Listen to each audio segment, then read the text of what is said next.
Jesus is a friend of mine. Jesus is my friend. Jesus is a friend of I mine. have a friend in Jesus. Do you want to die, Sydney? Your mother sure didn't. Fuck you, you creep. Please don't. Jesus wept. Another sheriff, I got him. I got plans for you. I'm gonna slit your eyelids in half so you don't blink when I stab you in the face. You don't know what death is. I like to dissect girls. Did you know I'm utterly insane? Hey, this is your host, Trevor, with Blood, Guts, and B-Movie Trash Talk. And as always, I have my lovely host here, Steve Norman. How you doing, Steve? Pretty good. How about you? Pretty good. Thanks for asking. I was taken aback by being called lovely. Well, you are lovely. What are I you know, talking but about? nobody calls me that anymore. I'm just going to call you lovely the rest of the night. I prefer it. Thanks for listening. We are actually doing this episode live on New Year's Eve. And yes, and we got a treat for you. We are reviewing New Year's Evil. Evil. But glad you can join. Really excited about this. We do have a special guest with us tonight as well. He traveled to Utah all the way from California. We have a good old celebrity on the other mic here. Can you introduce yourself? Hello, everybody. Yay, how are you doing? Arnold Schwarzenegger. How you doing, Arnold? Go on. Oh, okay. Good. Well, good. Good to hear you're doing well. Cool story, bro. All right. Well, hopefully... What the fuck is going on here? Oh, Arnold, I'm glad you could join. Well, we got a great show. I hope you had the opportunity to listen to the last podcast, which was Santa's Sleigh. Yes. It was great. One of the movies I highly recommend. I actually watched it on Christmas Day as well, so it was really good. Did you ever watch it again, Steve? Or? I watched it twice that week, so no. Oh, yeah, you had enough of that, huh? No, I didn't have enough. I just couldn't find the time. As I was uploading the podcast, I was looking into the actors and things and noticed that the character Nick there was actually in some movies as of recent. He was in Ouija. What? Have you seen Ouija, Arnold? I haven't. You haven't? No. Apparently Arnold hasn't. Yeah, he is not. But the older that actor gets, the more haggard he looks. Really? Is he getting fat? You know, he just looks like he's done a shit ton of cocaine. Like he's just got massive bags under his ass. But yeah, we are going to jump in to New Year's Evil. Who's the director, Steve? We've got directed by Emmett Alston. Yes! Yes, Emmett Alston. It's from 1981. It looks like that's when it was released, but I think it was put in theaters maybe 1980, December 1980. Yeah, that's what I'm saying. I think it was 1980 is when it was released in theatrical. Starring Roz Kelly as Diane. Mm-hmm. Kip Niven as Richard. Ooh. And Grant Kramer, who's our boy Derek. Ah, well, he's an interesting fellow in this movie. Go on. Well, he has very good feathered hair. He does. And, anyway, why don't you, if you had to sum up this movie, kind of like, I guess if you put it into a paragraph, maybe like one that would fit on the back of a DVD or VHS box, or if there was like a digital box. Got ya. Like a... We'll just go with a DVD box. All right. Well, I could definitely do that. Not a problem. But while we wait, maybe since you were not prepared, maybe Arnold can take it away for a minute. Hey, Arnold. Don't call anybody. So the thing that really meant the most to me kind of fell apart because of my doing. Oh, what are you talking about? What happened? I'd like to know I about this. have caused enough pain to everyone as it is. Yeah, you kind of have. I don't know of any pain Arnold's ever caused. You could ask the state of California. They may beg to differ, Steve. I don't know. I saw on the History Channel Arnold was all for clean water, so I'm all for Arnold. So I hear. That's amazing. Well, I'm having some struggles here. Fine, if you could just pull it off the top of your head instead of the box, why don't you just sum it up in a paragraph and then we'll talk about it. Yeah, so Blaze, the MTV-esque, I guess we could say, host of the 80s, is throwing a little... The new wave royalty. Yes. Is throwing a little New Year's Eve shindig at a nice hotel in New York City. This shindig is to, I guess, vote on classy jams of the year, whatnot, and have kids come in and party. Find out that there is a killer loose, and this killer is killing somebody that Blaze knows Really? every time. It's people at that- time zone. Is it people that she knows? Because I know I didn't know she knew the dumb bitch that got garbaged, or the... Oh, that's true. Yeah, he picked up random people. Let me rephrase that. So, I guess a few of the people he's killing at midnight or he's trying to kill at midnight that she knows. But every time the clock strikes midnight on each time zone, he's killing somebody. That's right. Recording it and scaring the shit out of her. And ultimately, what he wants to do is kill her last. Can I say something? Sure. I have a feeling that there was a time when you used to be able to do things, and then due to some person screwing it up for everyone, they're not allowed to do it anymore. For instance... Outrageous.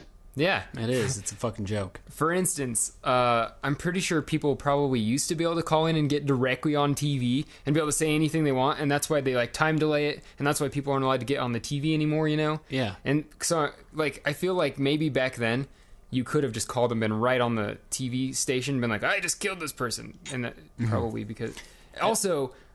Like when they're in the parking lot later and he's like, officer, come here, I've found a drunk. I bet they used to just go without calling for backup. But then somebody ruined it for everyone by knocking them out cold and stealing their clothes. Yeah, anyway, exactly. I digress. That's a good point.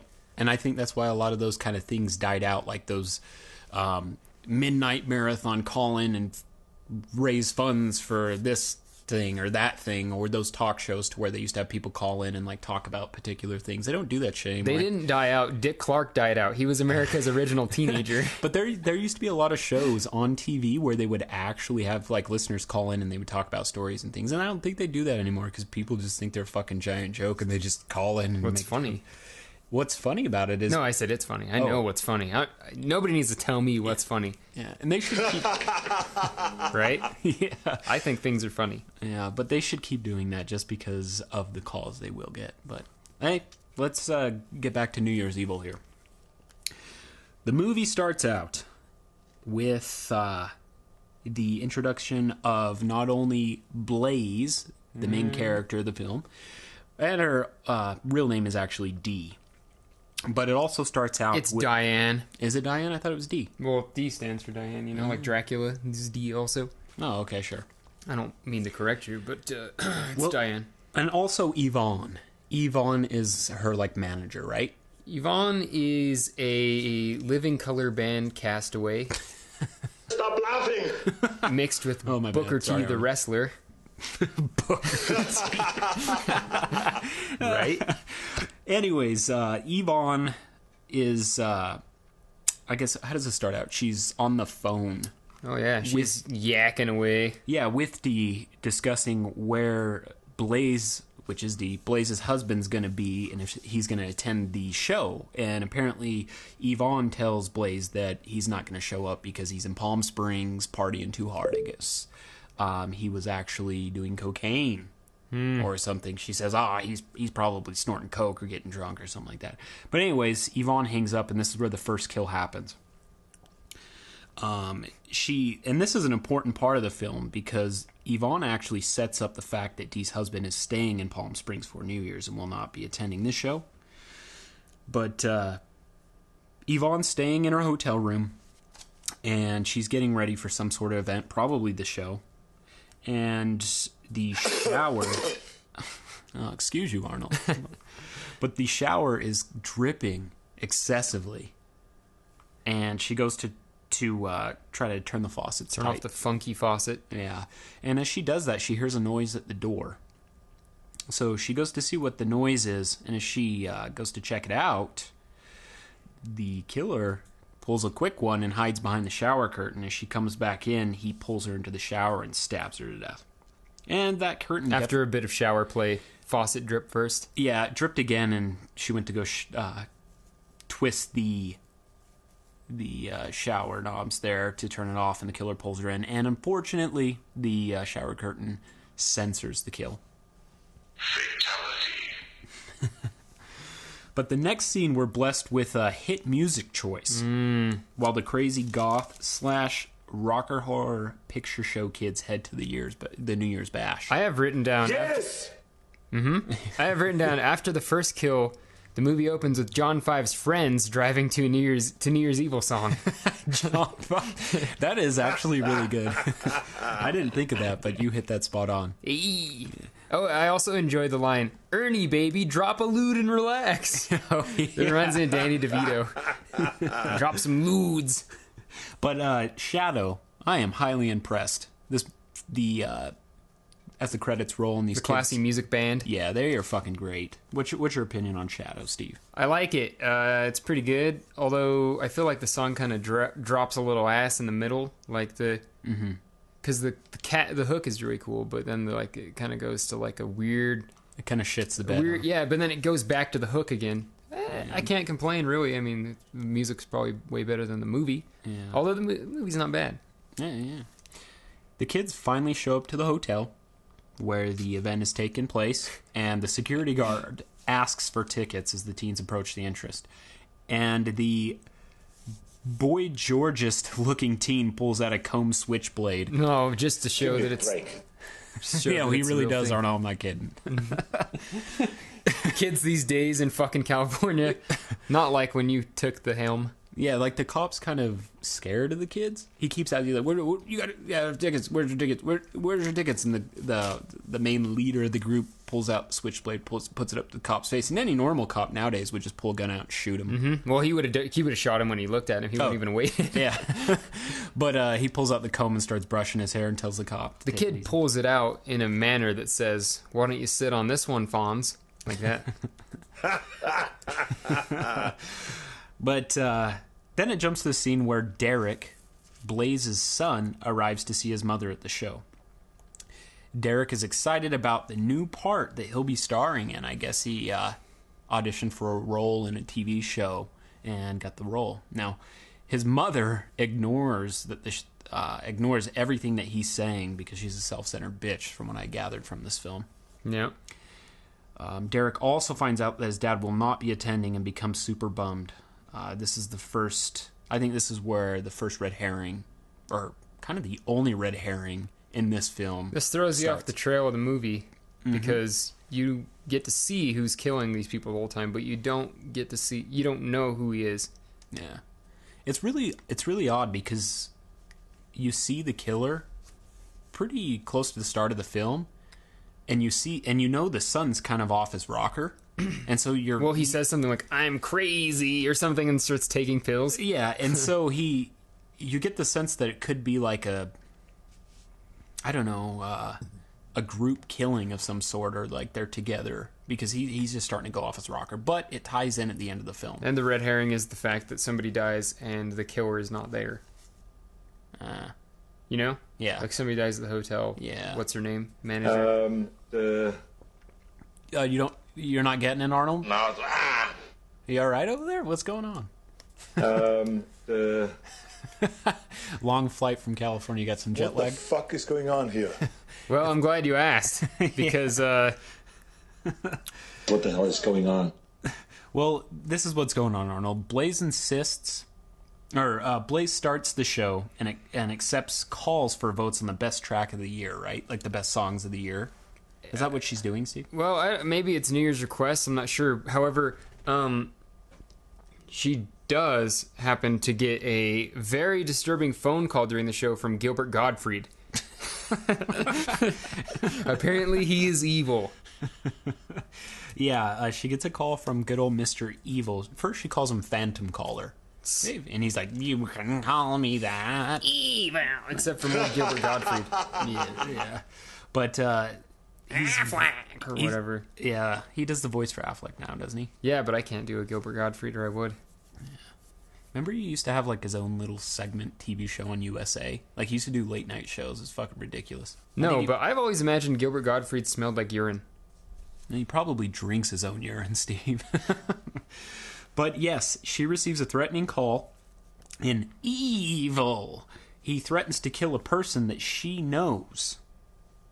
And I'm assuming, I don't know what he's talking about because he doesn't. Well, I guess he does kill Yvonne, but the next person he kills is somebody that she does not know. But he states that he's going to kill somebody every time the clock strikes midnight for each time zone. Now, Blaze hangs up and Shadow plays their hit single, Evil. And this is where you hear it for the second time, and it's great. No, they whore this song out, just like Whitesnake would with a good chorus. Yeah, they do. But I'm glad they did. No shame in that. Yeah. I love Whitesnake and a good chorus, so whore it out, my friend. Yeah. After this call, Blaze insists she gets police protection. Now, the lieutenant that comes says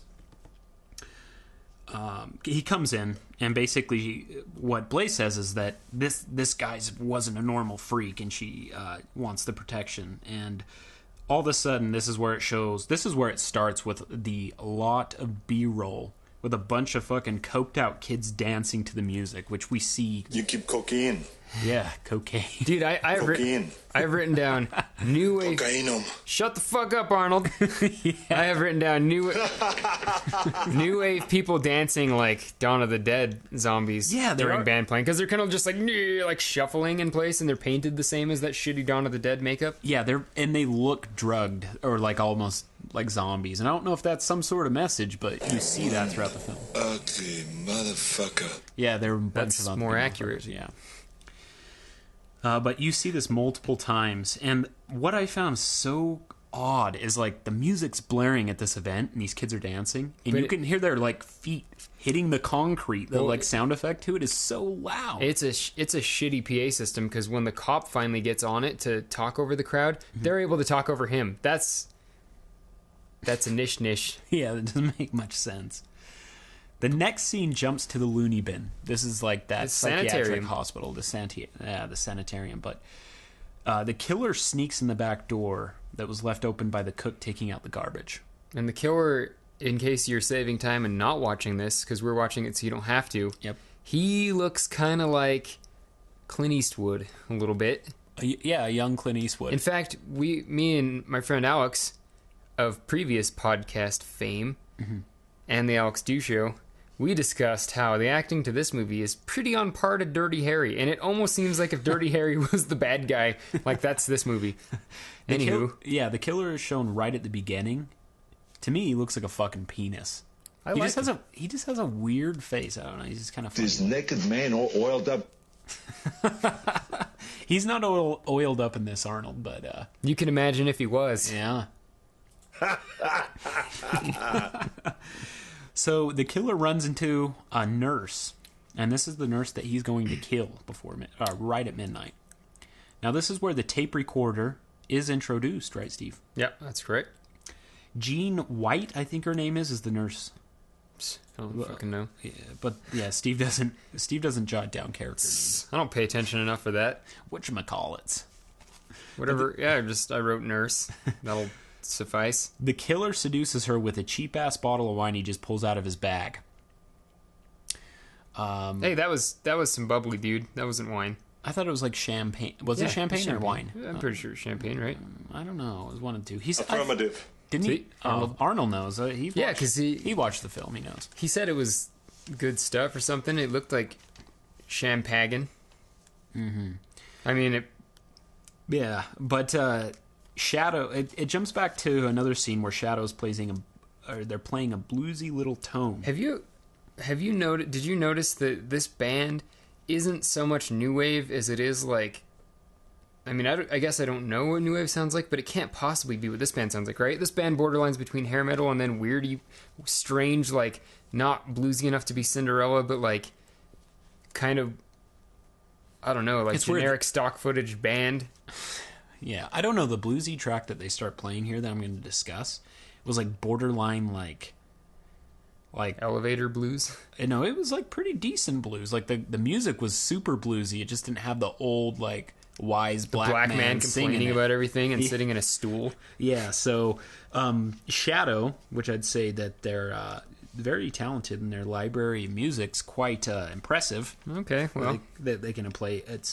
They play is the funny thing is it's oddly interrupted, like I'd mentioned earlier, by loud sound effects of people's feet tamping on the dance floor, because apparently you can hear their feet hitting the floor over the guitars playing. But anyways, the detective pipe down, you kids, /cop/lieutenant arrives to protect Blaze. He doesn't want to help her because she is a freak, and he states that she brought this on herself. Yeah, she's bringing this on herself, so he's not too... He's only showing up because he's getting the paycheck. Yeah. But Blaze calls her son afterwards, asking if he's seen Yvonne, because she hasn't heard from her, and apparently she's supposed to be at the show.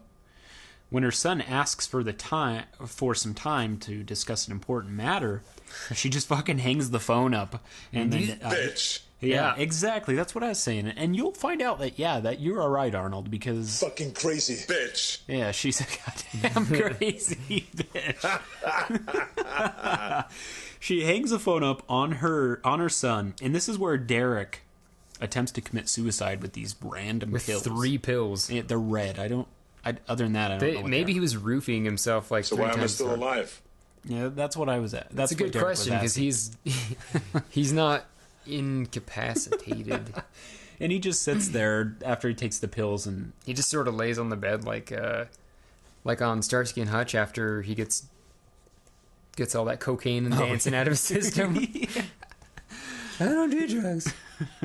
So the next scene jumps back to the killer making out with the nurse. And the nurse says, "I've only known you for 10 minutes. Then Richard says, "Does it matter?" Then she says, "Tonight, no." And my question is there something special about New Year's that brings out the promiscuosity, is what I'll go with?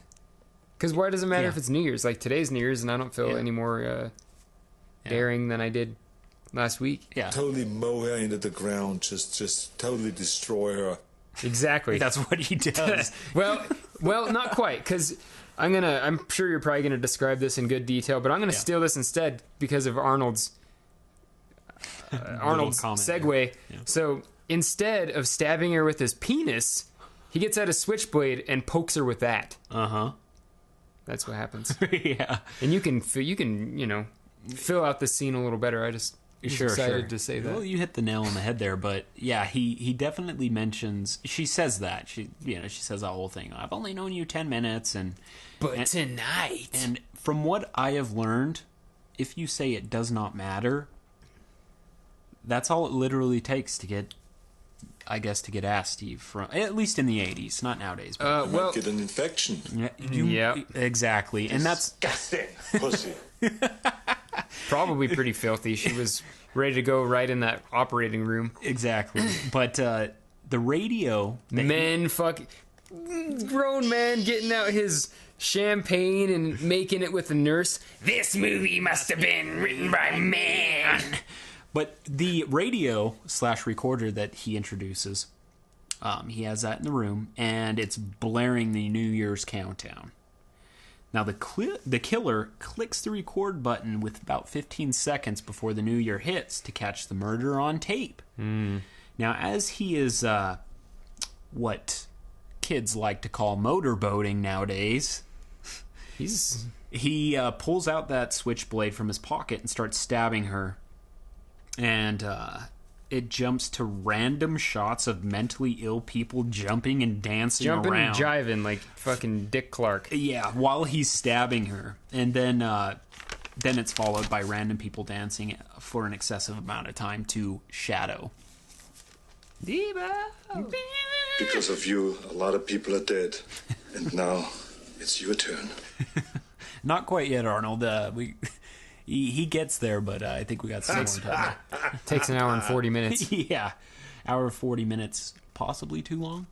Cocaine. Yeah, you need to slow down on that. You've got white all over your face, Arnold. You may want to come down. He's just throwing it at his face at this point. But Evil calls the show again and plays the recording of the murder. And this is the Eastern Standard Time murder. Evil then tells Blaze to call the cops and find the body at the sanitarium. Now, the body is found by another nurse, and it's kind of a really odd scene. I kind of liked it, because the nurse is just in the closet, I guess. He stuffed her in there. But it shows, it's doing like a slow zoom in to her dead body, and as it's doing that, it then cuts to like a 2-3 second clip of like cop sirens, and then goes back to her face, and then keeps doing that. It's kind of cool.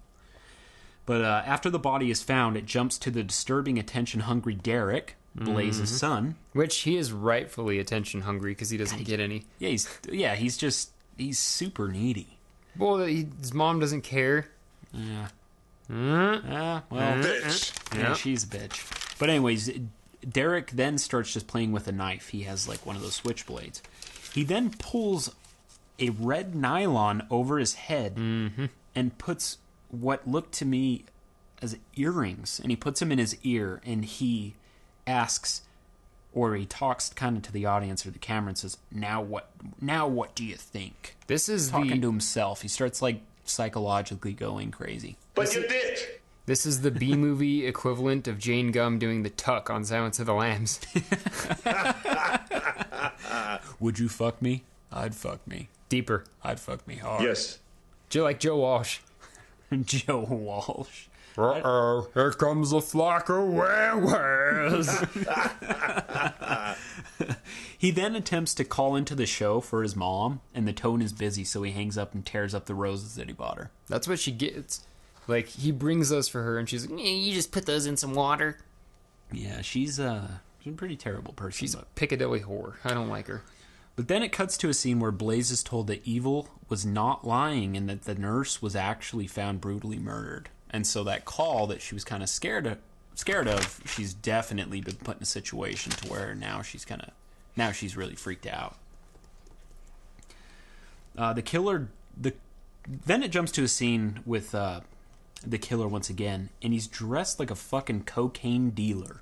Oh god, this is at 31 minutes 56 seconds. I wrote this down. Richard shows up in all his porn star glory. He even puts on a fake mustache. Exactly. You call him Richard, I'll call him Evil. Evil.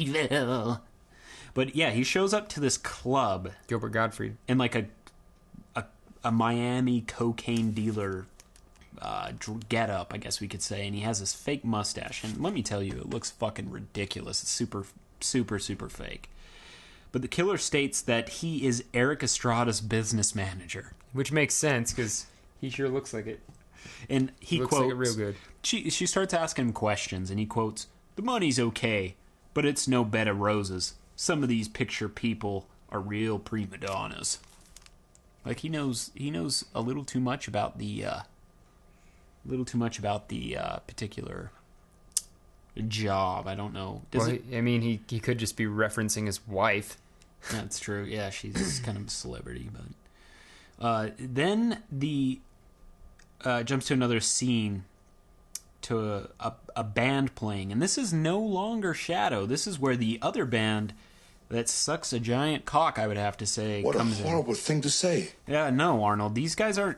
you could agree with me. What's the band name? Made in Japan? They start playing like a shitty... Yeah, they start playing like a shitty song, and they're clearly not even close. Not even close to Shadow. What would you say, Steve? I actually thought it was the same band, and I noted a dip in quality. Yeah, so you were like, what the fuck? Shadow's hit and miss. No. When they're miss, it's... made in China or made in Japan, or whatever the fuck their name is.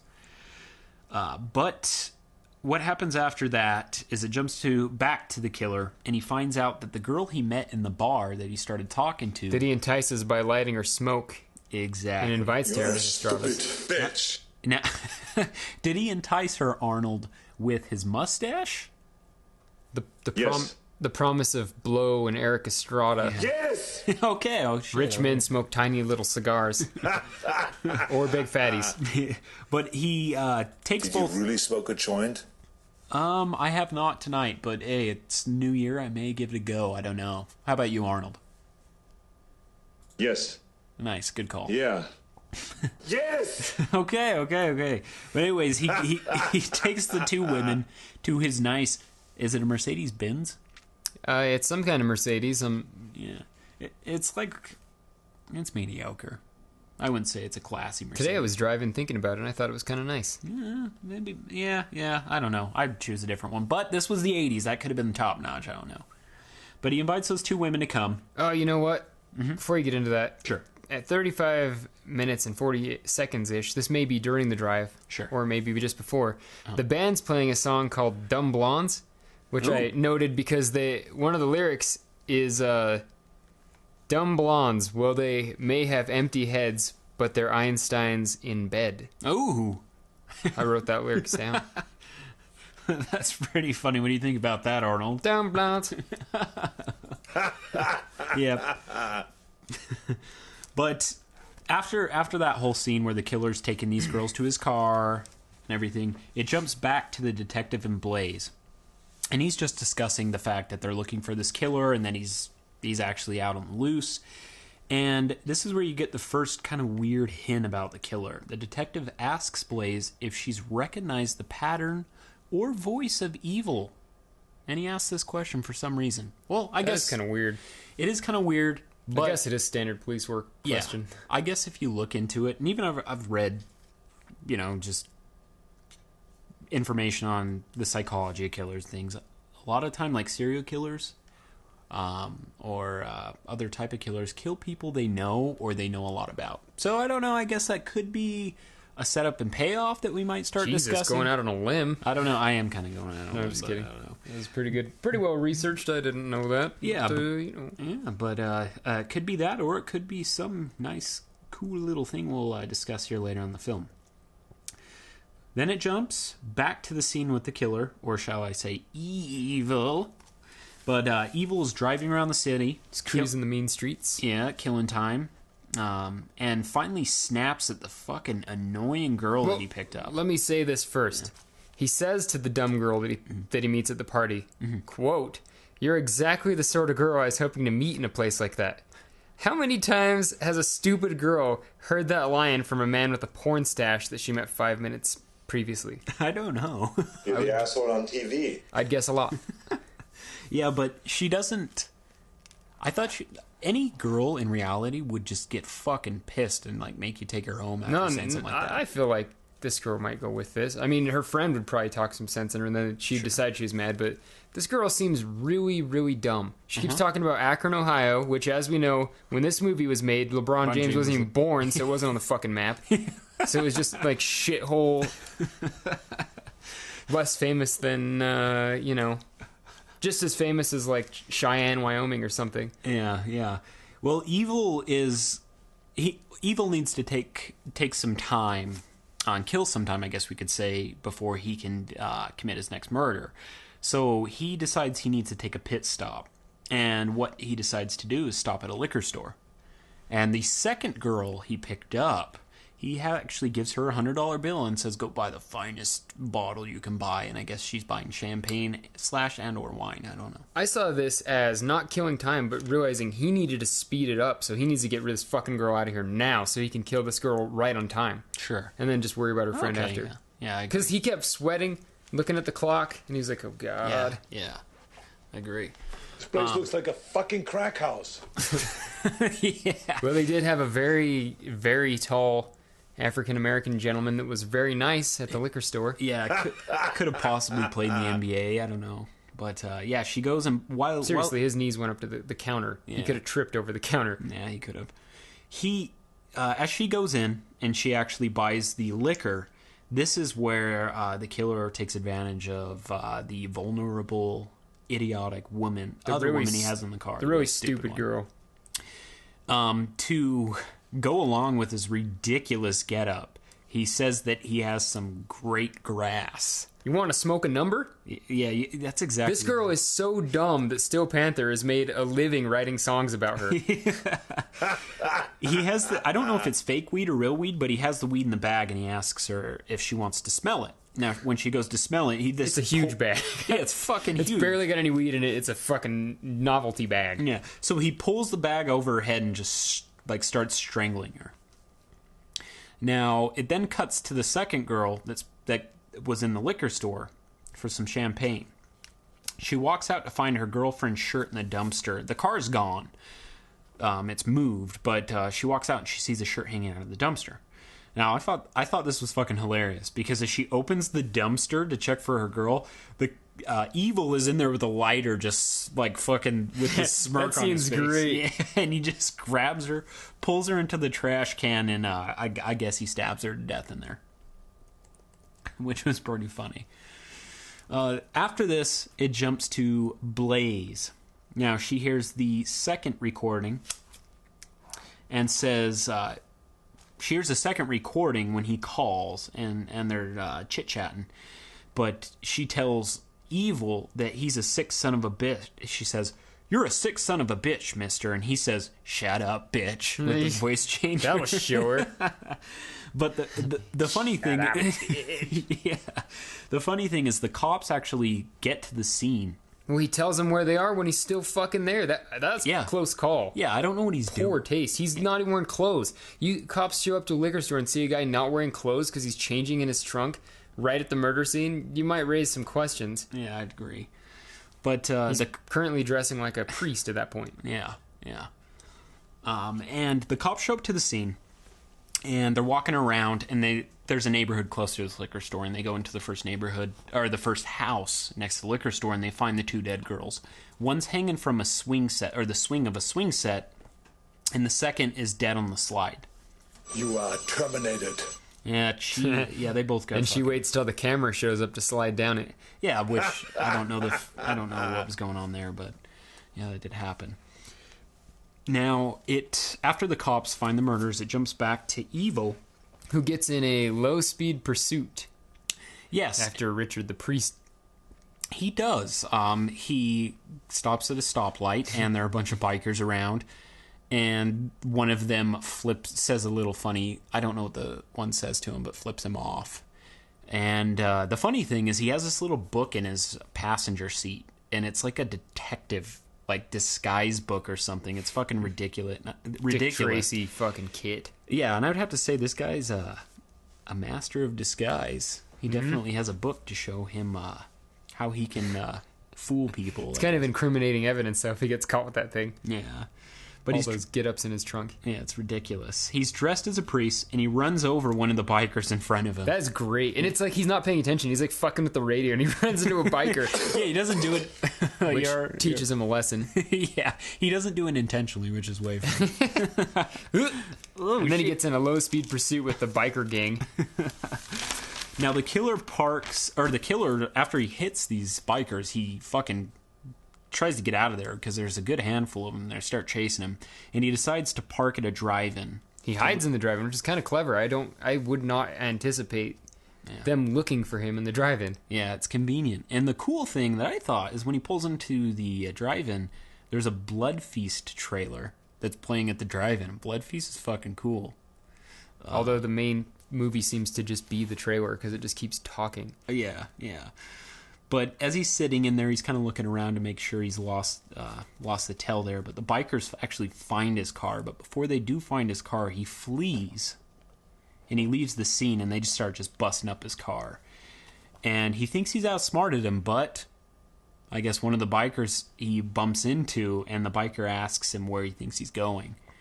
And Evil looks at him with this sad face and says, "I'm a man of God and not a man of violence." And then pulls out a knife and stabs him to death. Stabs his bum drum with the pork sword.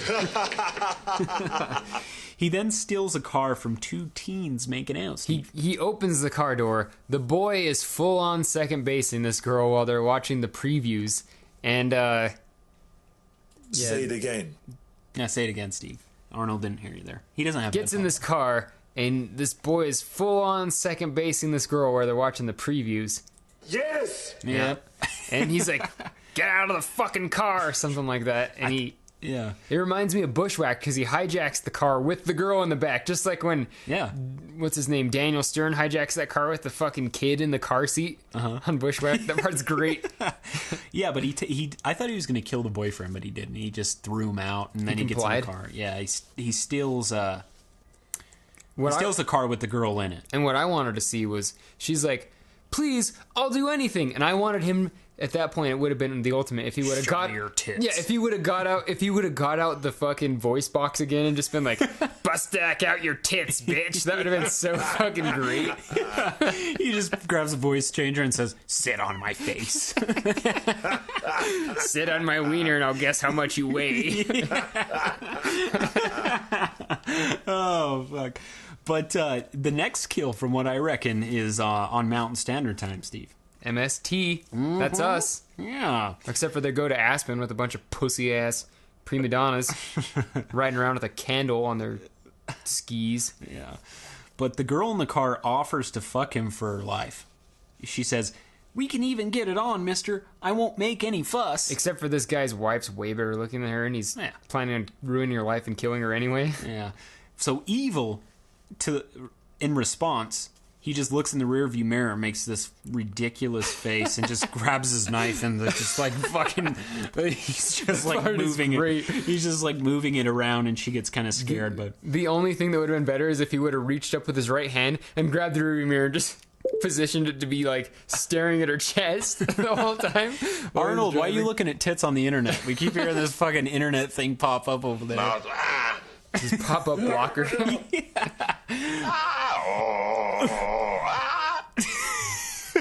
like a Beavis impression. Yeah, what do you call that, Arnold? I don't even know what you're doing over there.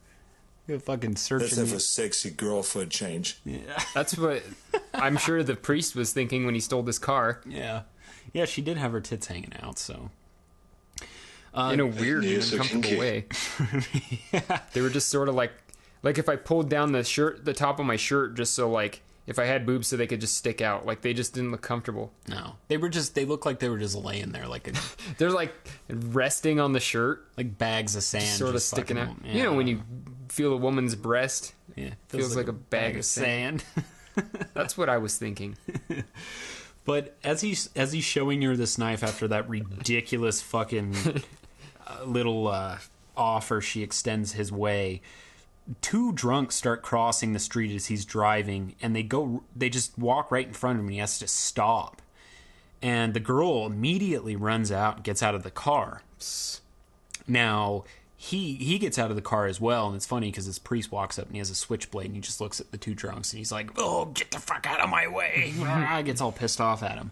And this is where he starts chasing her through, like, kind of like a wooded area. He slips up and he chases her through a fucking combination of a baseball stand for like a t-ball, like a t-ball field or something. T-ball field with woods. Yeah, but they're running through that, and then they get to the t-ball field, and there's a bunch of bleachers, and he's just kind of knocking his knife on the bleachers to scare her. I don't know if this is some intimidation. You're a fucking tactic. choir boy compared to me. A choir boy. He does look kind of like a pussy. He's got like a penis face. But as he's walking around, he's trying to find her. He sees her under. He sees her under this like I don't know if it's the announcer booth or whatever, but she's the hot dog stand, and she's hiding under it. And he sees her, and he throws a trash can at it, and he's mocking her. And right before he goes to kill her, he hears a cop siren, and I guess the cops stopped at the vehicle that he conveniently parked in the middle of the fucking street. They've been bashed up a little. Yeah, and the drunks are explaining to the cops. Those fucking bitches. They should have been arrested for public intoxication. I don't like them giving away old Richard. It is fucking outrageous. It's kind of This guy is the dad of the year. You realize that? Like, I don't want to get into the end so soon, but this guy's the dad of the year, and He they is. fucking Don't give me killing that him. crap. No, dude, come on, Arnold. He really is the dad of the year. He's really doing his due diligence to make it clear that his wife's a You fucking can castrate self-centered me, but you don't bitch. fuck with my kid. This guy's a man's man. Oh, man. The one-liners he drops at the end of this movie, fucking fantastic, and we'll go over those. But right when the cops find him tapping on the hot dog stand and about to kill the girl, he runs off. Now, dressed in a priest suit, he goes running out of the way, and I'm assuming that's why the cops don't stop him or anything. Did they know he was a priest, Steve? Or I just didn't some think creep? they even... A cop for 12 years. Father was a cop. Brother was a cop. Mother was a cop's wife. Back then, they didn't require cops to do any Investigate. physical conditioning, so they couldn't catch him. So they were like, fuck it. Back then, you could just go to fucking Job Corps, go to the unemployment center, and get a job as a cop. Yeah. Yeah. But now it jumps back to the show, and Lieutenant Ed Clayton, we finally find his name, Oof. gives an announcement to the audience while they're on commercial break. And the whole Which time they can talk over. Yeah, which they talk over and just boo at him and tell him he's a pile of shit. But Lieutenant says that no one is allowed to get in or out of the building. Now, they believe that the killer will be returning to this building to actually kill Blaze. Seal the deal. Yeah. Now, apparently, they have a psychologist in the building as well. Yeah, they do. They bring in a psychologist. Yeah. And the psychologist states that the killer has been mutilating the victim's breasts, meaning You're damaged goods, lady. meaning that he is a psychopathic mother. He has a no.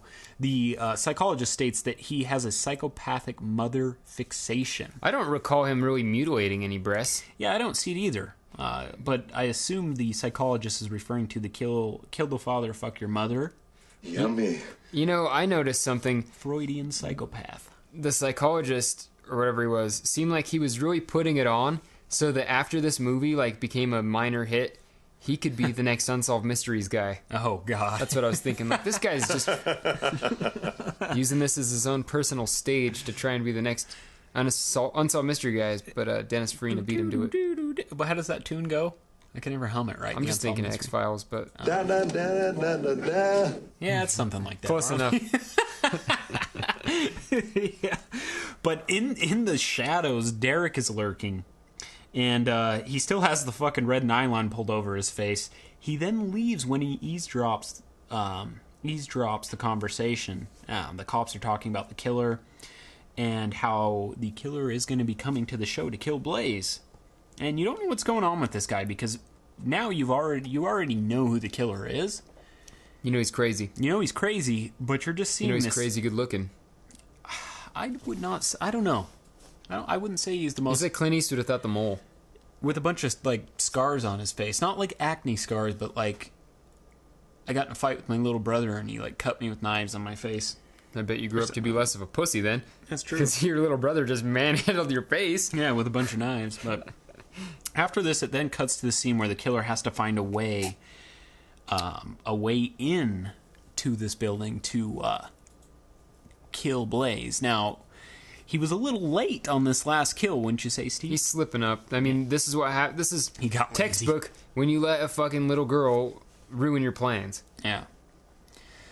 Yeah, he got a little sloppy there. Lock the door. Don't slow down. You know, Yeah. those are options. Kill her right... Stab her while you're driving. Yeah, exactly. I agree. Make her stab herself. She was so scared she'd probably do it. But the killer has to find a way to get into the building. And as he walks up to the entrance, he sees that they're being blocked, and there's one of the guys that has tickets to this event, and they will no longer let him in. And he has the same radio as him. Yeah. Did you notice that? I didn't. Same radio recorder as him. I didn't even take a look. Maybe, was that product placement?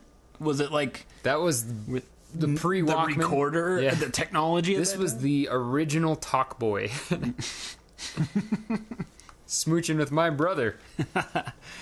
But he has to put something together here to get in. And so what he does is he goes through the back route and he sees there's another entrance, but it is blocked by another cop. Now, what he decides to do is hide in the dark and shout at the officer and say, "Hey, officer." Wait, I got this. You Just got a it? minute. All right. Dude, Hey, officer, I think I found a drunk. Exactly. That sounds about right. And so once the cop hears that, he walks into the darkness, and the killer wearing the priest suit smashes the shit out of the cop with a brick that he found, and then steals the cop's uniform and gets into the building at ease. It gives him the slip. He's on a tight schedule at this point. He's got to get going so he can kill his fucking wife. Yeah, I guess we'll just ruin the twist. We'll ruin it. Fuck, why not? His wife's a dumb bitch, and he's trying to kill her. Ugly motherfucker. I would say Arnold, not bitch. Come on. I was trying to. Just when I think you couldn't possibly be any dumber. Why? This is my question here, Steve. Why not the priest outfit? Why not walk up and say, "Oh, well, who's gonna let a man of God go in there?" Well, he could make up some. I mean, if it was me, I could have got into the building in the priest outfit. Yeah. Here's all you do: you walk up and you just say something. I mean, I'm just pulling this off the top of my head. Yeah. I hear there's dead people in here, and I came to bless the body. I don't know. People get really weird with religious stuff, and they just let you in. Yeah. Derek can see dead people. He needs to help Derek out. Yeah, he could be like, I was called, and we got a Jew in here, and I'm making sure everything's kosher before we. I don't know what their traditions are, but you can make something up. I mean, I'm sure that the cop doesn't know. The guy's getting paid minimum wage to guard the door. Yep. Well, exactly. Yeah, I agree. But you were the governor. I've had some beer, Steve, and I think I do really need to take a break and take a piss. So if you don't mind. No, I'll just run the show while you're in the bathroom. All right. So after the priest gets into the building, gets in there through bashing the cop's head in and stealing his outfit, it then jumps to a scene where the killer then starts messing with like this power box, and you don't know what he's doing. No, he's putting the moves on it, of course. Yeah, he's putting the moves on. You don't quite know what he's doing, but it definitely has some significance. I'm thinking, hey, pal, are you going to mess with that box that much? You should put a ring on it, you know what I mean? Yeah, what are you doing with that Playing box? in that box. Yeah. But, good for you. Good for the guy, yeah. He's playing with a box. Mm-hmm. Not a female box, but an electrical box. So if you want to be a champion, you cannot have any kind of an outside negative force coming in and affect you. And unfortunately for everyone included in this movie, Blaze is that outside negative force. Definitely, and I think that's what he is trying to eliminate. And it comes to the big reveal at this point, right? Yeah, so this is where it jumps to the scene where Blaze has to dress for the last part of the show, and a cop escorts her to her room to change. Now the cop finds her son in the... Exactly, yeah. Now the cop finds her son in the room, and he almost shoots him. Like, he literally pulls out a gun and almost pulls the trigger there. The kid's just wasted laying on the bed, looks like. Did he have the nylon on his head still? No, he just fucking looked like... But she screams. She's like, "Oh, no! I forgot to tell you that Derek was that my son was here." Stop whining. That's what I thought. Yeah, but she then starts talking to her son and says, "I forgot you were here, Derek." And he says, "Don't you always?" I know, he starts fucking feeling sorry for himself. It's so annoying. Which he should, I guess, but still. I mean, yeah, you don't get attention, but Jesus Christ, quit crying about it. But the son states that he had a surprise for his mother, but he no longer wants... motherfucker! But he no longer wants to give it to her. And he just runs out of the room after that. And then what she decides is just to proceed and go in and change. Now she sits down in her vanity mirror, and as she's sitting down, a weird-ass masked man in a fucking jumpsuit and a Richard Nixon mask walks in out of the bathroom of the dressing room, and he has a knife in his hand, and this is the killer. And he's wearing this ridiculous, it's like a Fila jumpsuit. It looks great. Yeah. He looks like he's in the mob, like Nixon in the mob. And this, my friends, is where the serial killer is introduced as her husband. This is where we find out that this killer all along is actually her husband. What the fuck? Yeah, I was kind of thrown for a loop when I first watched this too, Arnold. I was like, oh, shit. Like, first off, I hated it because it showed the killer right at the beginning of the film. But It's kind of clever. It was a twist on things. Yeah, but at the end, it was a huge twist. You're like, oh, okay, that's why it was showing him the whole time, and it's not as bad, so I really liked it. But after this, after that scene, he basically he doesn't tell her he's the killer or anything like that. He doesn't come out yet. But what he's doing is just surprising her and being a husband to his wife. And in the business, we call this the old bait and switch. Yeah, exactly. Now, when I was a boy and rock and roll came to East Germany, communists said it was subversive. Maybe they were right. Well, the rock Were they talking about fucking Shadow? No, they were talking about the Scorpions. Now the killer leaves, and the cop, as the killer leaves the room, the cop that's guarding the door asks how he got in the building. And he's like, oh, don't worry about it, I'm her husband. He's like, oh, I called Blaze's agent, and he okayed it for me to come in. Which is stupid, because, suppose you were married to the Rolling Stone, Mick. You could be like, oh, I'm married to Mick, so you can fuck off. Yeah. And they would be like, sorry about that, and they'd probably get fired. Yeah. But I think he gave a little too much information. He's like, oh, the agent said it's okay and blah, blah, blah. And so the cop, just being the cop he is, he calls on his walkie-talkie to check. Being the fucking low-paid go-getters that they are. Yeah, the fucking... assholes that want to ruin everybody's day. Yeah, it's ridiculous. But the cop calls in to just check on the statement to make sure it's true.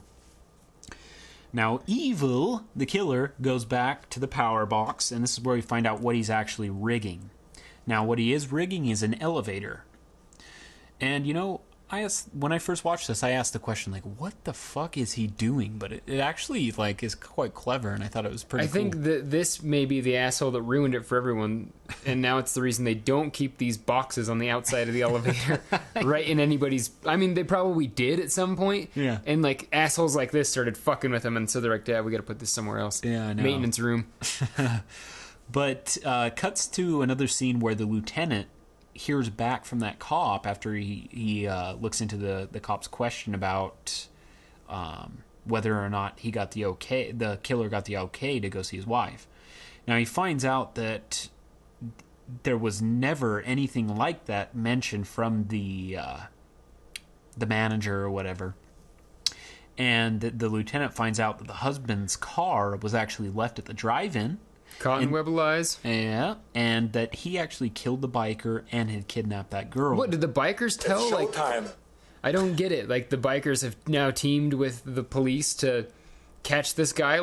I think that it's stupid. They wouldn't have been able to string this to him because they're not talking to the cops, and they're not going to... Yeah, your car was left there. Oh, yeah, I got fucking chased by bikers. That's all.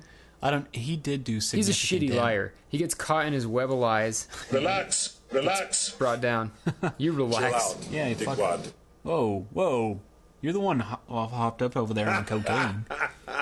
Grass and goofballs. You can't even tell if he's coming or going. If you want to be a champion, you cannot have any kind of an outside negative force coming in and affect you. Yeah, I understand that. I think you said that about 15 minutes ago, but it's okay, Arnold. We'll get back to the movie. 15? It felt like it was just 2 seconds ago. Yeah, it probably was. I don't know. No, that's Arnold. Cybernetic organism. What? Cybernetic organism. What about a cybernet? What are you talking about, Arnold? I don't even know what you're fucking talking about. Arnold Schwarzenegger. Cybernetic organism. Oh, okay. Oh, yeah. That makes sense now. I get it. Terminator. I gotcha. All right. Yeah, it was a good movie. I grew up watching Terminator 2. Arnold, you're a fucking saint. We work it until it hurts. Every day. 4 or 5 hours a day. Biceps and triceps. Oh my. Oh my. So anyway. But he finds out that Evil is the killer, her husband is the killer, and that he was once a patient at the sanitarium. Hey! Ooh. Spoiler alert. Boom. But Blaze and the cop get to the elevator to go back to the show and finish it off. And Evil has been rigging this elevator and continues to do so. Now, somehow, the cop that's in the elevator afterwards is knocked unconscious. Now, what Evil does is he fucks the elevator up to where it like drops just floors and floors, and I guess it finally stops and they hit and they knock their head or whatever, and it hurts him. So the cops, I don't need to tell you, it hurts him. yeah, I don't know what happens. Like it doesn't the way it's shot. It's just a looks so scary ride of ridiculous. death. You might get embarrassed later when you get found because you've pooped your pants. Yeah, you but shit it your doesn't pants. seem to do anything terrible to This your man body. is totally insane. It kind of, and we'll get into that, Arnold, because he goes from like a sane, charismatic, like intelligent guy to like just this fucking psychopath in the elevator with his wife. But anyways, after he fucks with the elevator with his wife and the cop in it, he opens the door and the cop's unconscious, and he just fucking kicks the cop right in the face. That'll show him. Yeah, and then Textbook move. textbook. My wife is fucking crazy. Your wife's crazy or his wife? Both. Yeah, probably women. Marie Shriver or whatever. Isn't that her name? My wife. Oh yeah. Are you Liv? still married to Shriver? Yes. Okay, cool. I always thought Arnold could have done better. I Like, know. I don't know her personally, but I mean, the guy is just rippling muscle. He is. How you work out? What, like 7 hours a day? I don't know, Arnold. Like how often do you work out? I'm not sure. 2 hours a day. Gotcha. Well, Biceps and triceps. while drinking, it sounds like. Greatest feeling you can get in a gym, or the most satisfying feeling you can get in the gym, is the pump. Let's say you train your biceps. Blood is rushing into your muscles, and that's what we call the pump. Your muscles get a really tight feeling, like your skin is going to explode any minute. You know, it's really tight. It's like somebody blowing air into your muscle. It just blows up, and it feels different. It feels fantastic. Oh, that's interesting. Cool story, bro. Yeah, fuck. But after he kicks the cop in the face, he then goes and crawls up to his wife, and she then comes out of unconsciousness, and he goes to comfort her, right, Steve? That is correct. Yeah. So his wife wakes up, and he then shows Blaze. He pulls out the little recorder, and she doesn't know what he's doing. But I think she's starting to gather her thoughts, and she starts putting things together. Now, he then presses play and starts showing her all the murders, all the recordings, and she puts two and two together and realizes, oh, these are the same recordings that I heard on the calls. And the funny-ass quote, this is where the killer's quotes start coming into play, and I think they're so funny. Like, after he plays these recordings, he's like, instant replay. Which a it miracle wasn't. of modern technology. And it wasn't, because he's replaying it from hours ago. Yeah. But this is where the killer pulls the classic, I would say, 007 ploy dump. Where he The bad guy where he has to it's discuss his whole plot. It's like he shits out his plot. He can't do anything but rhyme the Ancient Mariner, fucking like force you to listen to his life story about why he's doing something before he gets disposed of. Exactly. Like he goes into detail as to why he's doing it and what he's doing. And he states that he just hates women. Like he states his wife has castrated him and she's treated his child bad, and that he's not going to stand for it. I love that it wasn't too much when it was just him, but he's doing this for his kid. Yeah. He's like, you're not going to fuck with Derek or whatever. Like, this guy's the dad of the year. I don't know why he's pegged to be the bad guy. I think the lady is the bad guy. Yeah. This guy's like the hero. It is kind of odd because he says it multiple times, like, oh, I'm going to take my son to the Rose Bowl and you're going to sleep in the grave or something like that. Yeah, like he Has to listen to the women problems. Yeah, it's fucking ridiculous. She's definitely terrible, and I feel the same way. Like, after watching this, I'm like, God damn, I wish my dad would kill people Yeah, for me. I feel like he was dealing with it, but then like when she just was blowing off Derek and he was suicidal, that's the last straw. Exactly. What a badass. You're fired. Yeah. You've been erased. But this is where the killer goes from like a clever, charming guy to just like this psychologically disturbed retard. Like he starts like mumbling and He like looks like Steve Nash. starts stuttering. At this point now. Yeah, he looks like Steve, like early, or I'd say late 90s. I'm talking cowboy hat Steve Nash with Dirk Nowitzki on his back. Remember that picture? Yeah, that's mid 90s. Yeah, the older he gets, the more cross-eyed he gets. Like, his fucking googly eye starts getting Get elbowed by Tim Duncan in the face a few times, and what do you expect? Yeah, exactly. But yeah, he starts getting kooky, the killer here. He starts mumbling and stuttering and like laughing and yeah, doing shit like that. It's fucking weird. But there's one classy quote here that Evil says, and I just love it. He starts talking to his wife about how he kind of loves her or whatnot, and then he puts his ear down to her chest, and he says, "I can hear your heart beating. I don't like that." And then he fucking steps back and grabs the knife. Although he does too much penis button, it doesn't really seal the deal. He does, but do it quietly. No one knows about it. But you got to keep in mind, Arnold and Steve. He has his plan is to kill Blaze at midnight, so he has to kill some time. So he has like a reasonable excuse, right? Good plan, all this stuff, but it's like there's a certain point where I feel like if I was in that situation, I'd know my plot's going to be foiled, so maybe I have to jump the gun with this one. Yeah. Or get her out of the fucking hotel or go to the room and do it. But he could have done that, because if he kills her, then she's not going to be in the show. And she's not going to be able to pick up the phone that plays a recording of her being killed. So yeah, I agree. If you wanted to just be like, he could have jumped the gun straight up to just doing the service of the killing her at midnight. Mm-hmm. He could have just ran out on stage and stabbed her in the face while she was like announcing it was midnight. That would have been pretty sweet. Yeah, and while he's grab-assing here, it jumps to a bunch of shots of the cops searching throughout the hotel for the killer and Blaze, and they can't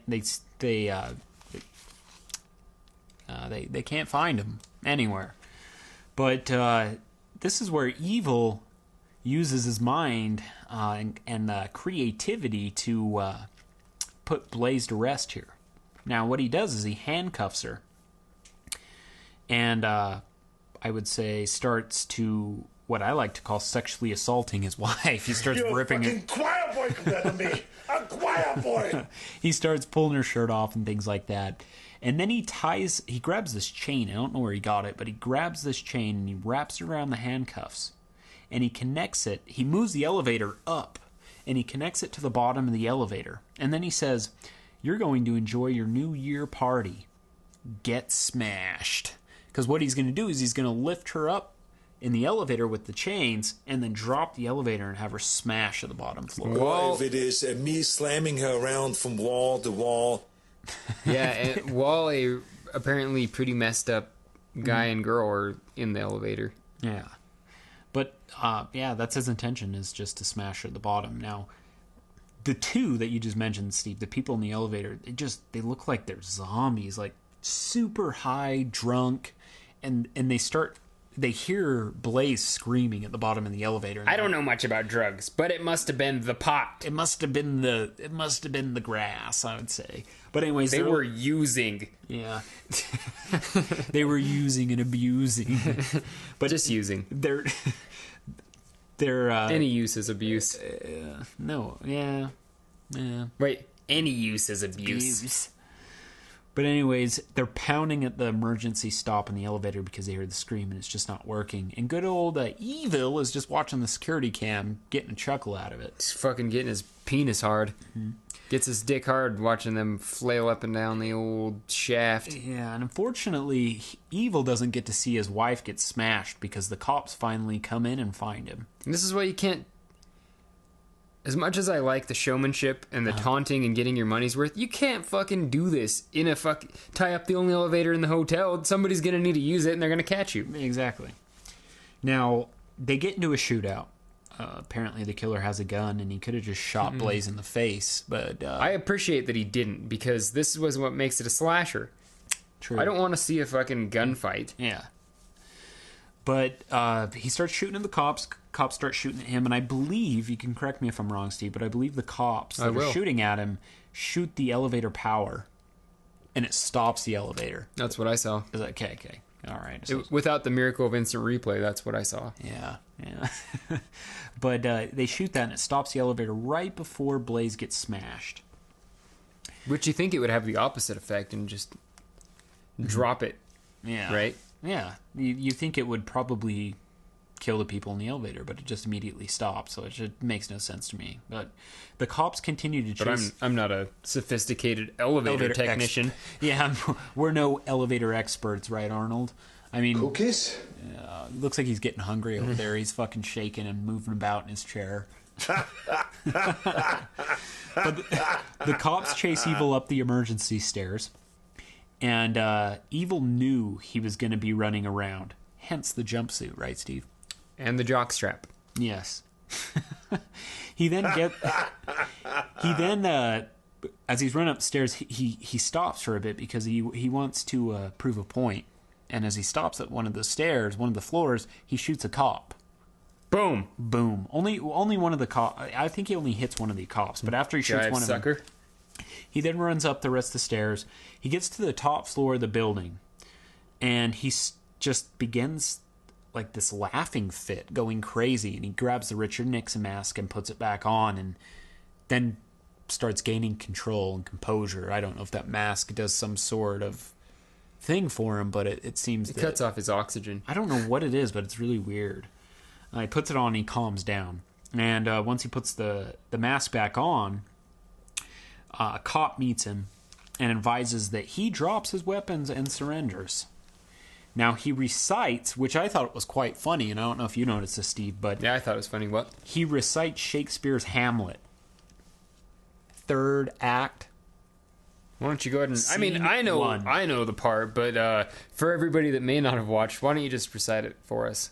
Yeah, so he... let's see here. I don't know if I can maybe recite you can it just verbatim. sum it up. But it's just this quote on death. Oh, yeah, I remember that now. Of course, yep. Yeah, that's definitely the one. I wasn't thinking about how it should end right now. Yeah, but he recites this Hamlet Shakespeare quote, and then proceeds to step on the ledge of the building and jump off. And he does more of a glide. Yeah. It's almost like if you threw a sheet of paper off a building and watched it just fucking glide down to the bottom. It looks exactly. like... Yeah, they just fucking throw this dummy off the building. It was pretty funny. There's a serious thermal draft, and they throw a styrofoam dummy off, and it slowly glides safely to the bottom. Since he's dead, I thought maybe I could take a minute and discuss what I like about Richard. Okay, let's hear about this. God bless him. We'll let you go into this before we get to the very end here. So this is a movie about a mom's neglect. Yes. He's Father of the Year, in my opinion. Mm-hmm. And you know those T-shirts they make for fathers on Father's Day, like number one dad. We should just have a picture of him on it. He should have just took his jumpsuit off and like that. He was wearing a T-shirt that said number one dad. My father, ran after me with the belt and beat me with the belt. You know, my dad wasn't a pussy. He beat me with his hands. Sorry, Arnold. But anyway, my father died. One good thing about Richard. One good thing about Richard is he had this cool move, like where he's driving and like, you know, when you have a dumb date that won't shut the fuck up, he turns on the radio. Oh, silences her. He does. Another thing about Richard is he does a little bit of switchblade play before he takes the long dip. He does. He does a little. It's his like, I don't know if it's his intimidation, like step, like pre-murder step that he takes to intimidate his victims. But it's quite funny. I find it funny. So let's talk about Richard the villain before we get into anything else. Well, we got to get to the end of this, or should we wait? Oh, I mean, discuss. Because we have some interesting... In honor of Richard, let's talk about that, then we'll go to the end. Yeah, so as you know, he falls off the building. He's fucking toast. Now, in honor of Richard... What do you think about this villain? And his ploy? You know, when I first watched this movie, I've seen it twice now. Mm-hmm, me too. Throughout almost the whole movie, I was like, God, this killer sucks. It's kind of boring. I'm not a fan of slashers, and they're rare. When you see the killer right at the beginning and you know who it is. Uh-huh. And but this I'm not quite a fan. Way, way better than the last one we watched where it shows him right away, which is... I agree. Which is fella without the... Final exam. Yeah, without the cool clothes on final exam. Yeah.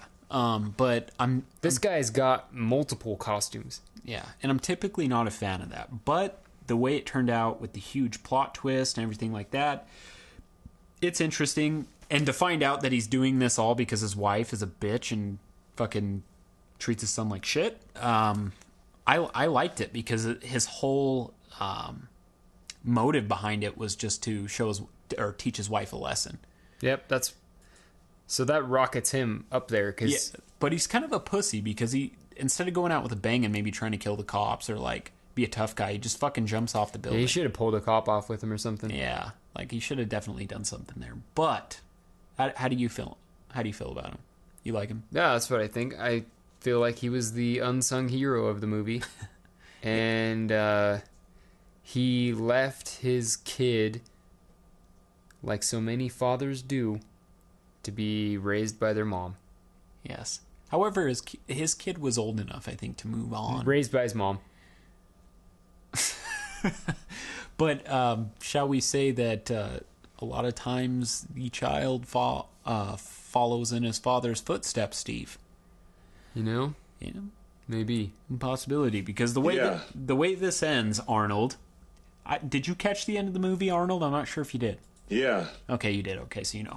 So the way this ends is his father jumps off the building, kills himself, commits suicide.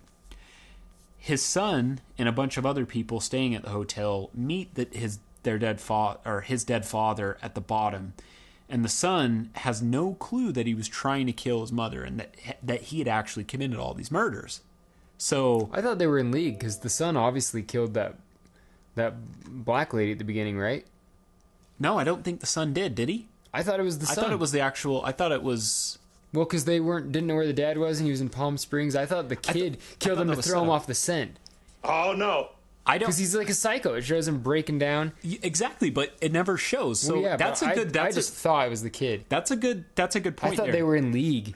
They could be. They could be. Like, there's two different perspectives you can have. Apparently, mine's just the one nobody's ever thought of because it doesn't make sense. I did kind of think of that because you don't actually see who killed Yvonne at the beginning, so you could think that and that they were both in league together on this murder, or you can take it this way, and this is the way I took it, which may be the correct way. Is that maybe, I don't know. I think you could choose either or, but the kid finds that his father, who is attention hungry and does not get the attention from his mother, and it seems to me probably not his father as well, but he finds that his father has committed suicide and he's already completely pissed off at his mom. And what is he going to think? That, oh, his father committed suicide probably because his mother's a bitch. So he's finally fed up with his mother and decides, you know what, I'm going to fucking kill my mom. So he puts the mask on and steals it right from the crime scene, blood and all still in it. Exactly. Takes it from his dead father, and you see that for some fucking weird reason, Blaze is put into a fucking stretcher, probably because of the elevator accident. Well, you know, it damaged her weak wrists. Yeah. But anyway, she's put in the stretcher and put into an ambulance, and the driver of the ambulance is killed by the son wearing the Richard Nixon mask. And then the movie ends. So you get the idea. He's probably going to kill his mother. Now, you're right, Steve. You could take it as they were in league, or maybe he was fed up with his mom because his father committed suicide, and he was done with her not fucking giving him a minute of attention. Now that's the film. I definitely want to hear what Steve has to say. I think you would probably like this movie if you like elevator technicians fucking up your ride, evil, bald Richard Nixon masks, which this wasn't a Richard Nixon mask, but I thought it was, and Trevor thought it was, so clearly it looks like it. It's like it's a Richard Nixon mask, but they made some tweaks to it just so they wouldn't get sued. Like, I felt like, I don't know. I mean, maybe it is a different mask, but it definitely has a dick nose. You might also like old people dancing in the same clothes Michael Myers escapes in. Right? Yeah. And meditating to get rid of your nervous diarrhea. Oh, yeah. Oh, yeah. She goes on that rant about TM. Yep. Transcendental meditation. Yeah. This is how you get rid of your nervous diarrhea, and clearly this is how you get a good date and then killed. Yeah. That's New Year's Evil, Steve. I'm going to leave it to you here first. And let me know what you think about the movie and what you're going to rate it. Now, remember, we rate films with dumpsters. 1 being the best a B-movie can get. 5 being the shittiest. Yeah, 5 being the shittiest complete dumpster fire. I also want to say that I like the soundtrack for being a big movie. Definitely. I thought Shadow's badass. Like, I don't know if they're... To me, like, researching on YouTube, it seems to me they're a real band, but I don't know if it was the movie or if it was actually a real band, but I actually liked them. Very shadowy. Yeah. What'd you think, Arnold? Did you like Shadow? Because I always am known as being, the muscular guy, the guy that won the Mr. Universe contest, the guy that won the most world championships in bodybuilding, the guy that was known for having the most muscular body. You do have a nice... Yes! Okay. Gotcha. So your opinion definitely is better than ours because you're fucking huge over there. You don't need to throw around your qualifications. Just tell us what you thought of the soundtrack. What did you think of the soundtrack? Did you like it? Was it good? Okay. Gotcha. Cool. Anyway, so I like the movie. It wasn't the best, but I would probably have to say 2.5 dumpsters. That's what I would say. Nice. It's not the best, but it's serviceable, especially this time of day. Yeah, since it's New Year's. Yeah, it's a good little festive film to watch, especially if you're into. Hold on. And it's streaming on YouTube. Hold on. It is, and currently it is actually on Netflix as well. Oh, really? They put it back? I know they like to. Netflix plays this dick around game where they like to, Yeah, they give you a boner and then say they gotta go home. Yeah, they pull the movie off, then they put it back on. They'll fucking make you plan your day around it, and then you get ready to sit down and watch it, and it's gone. Yeah, but I think that's a good rating. I'm pretty close. I'm going to give it. It's between 2.5 and 3. I'll give it a 3. And the reason I give it a 3 is because the first time I watched this, I was... Are you cruising your Instagram account while you're closing the show? Yeah, because there's something that I definitely want to discuss here before we do end the show. Oh, okay. I wasn't sure if you just gave up or what. No, I did not give up. There's something pretty cool I want to bring up. But anyways, the reason I give it a 3 is that the first time I watched this film, the whole time I was kind of disappointed because it showed the killer at the start, but the ending completely made up for that. I think it was a pretty damn good plot twist at the end, which definitely made up for the story.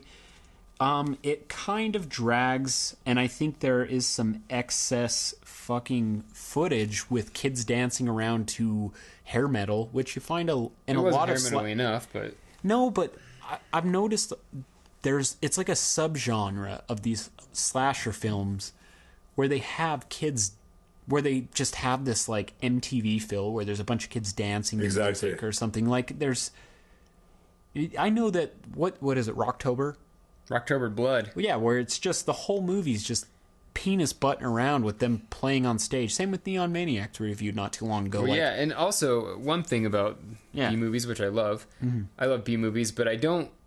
I mean, like, it seems like no matter what genre they try to classify whatever band in, it always sounds like the same band is providing like the backing, like the same, not backing, but the same band is recording the music for them. Mm-hmm. Like they always sound like the same band. Yeah, you know. Yeah. But the soundtrack was pretty good. Like, I like Shadow. They were great. The story was pretty good with the plot twist. I definitely wanted to see Blaze die, and she didn't, and that's why I don't give it a 2, because she's a bitch and she didn't get hers. There could definitely be a sequel to this, the way it ended, which is pretty cool. I haven't seen a sequel yet. But yeah, it was a decent film. I would probably watch it. I'd watch it again probably around the new year, so it was pretty good. Wasn't too bad. I'd recommend it as a slasher fan. I don't know if I would necessarily recommend it to somebody that isn't a fan of the genre. What do you think, Steve? I say suppose you're cruising YouTube, or I guess if it's back on Netflix, and they don't have Dirty Harry, but you want something Dirty Harry-ish, you could just watch this. It's an acceptable, serviceable substitute. I mean, it's filmed kind of the same way. The acting is similar. There's a knockoff Clint Eastwood, sort of. Yeah. And and he's the hero. And one thing I'll bring up that plays into my rating is I wish he would have used other things to kill people.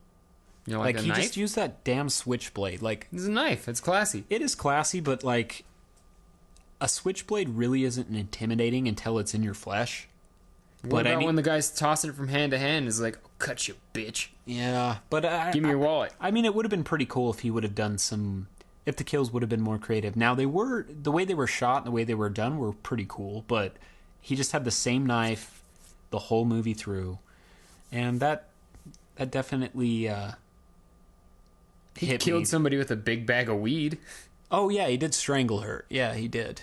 That's true. I think that's the only alternate kill, like the only person within the film that he killed a different way. He tried to kill his wife with a fucking elevator. Which would have been fucking great. Which is one of the most, which is up there with an airplane for like the most deadly weapon you can assault somebody with, right? Yeah, that's pretty fucking cool. Like, too bad it didn't follow through. But Steve gave me shit for getting onto my Instagram here, but there's a good old gentleman that I do follow, the Horror Doctor. Definitely recommend checking him out, but I guess that Scream Factory announced a release date and the special features for the New Year's Evil Blu-ray today. Jesus, what are they going to fucking charge, like $20 for that gem? 20 to 25, but they did release it today, which is pretty cool, on New Year's Eve. But the film will have a new HD transfer, which is pretty cool, director commentary, and a making of documentary, which is interesting because guess what? We didn't find the fucking budget. Maybe we can get an idea.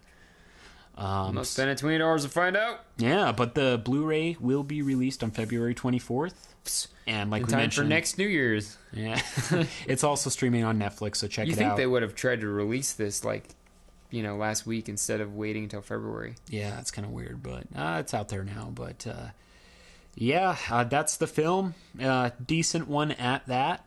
That is the last of Dismember December. Barely snuck this one in there. Yeah, we barely did, but and we thought we would definitely give you a New Year's feel.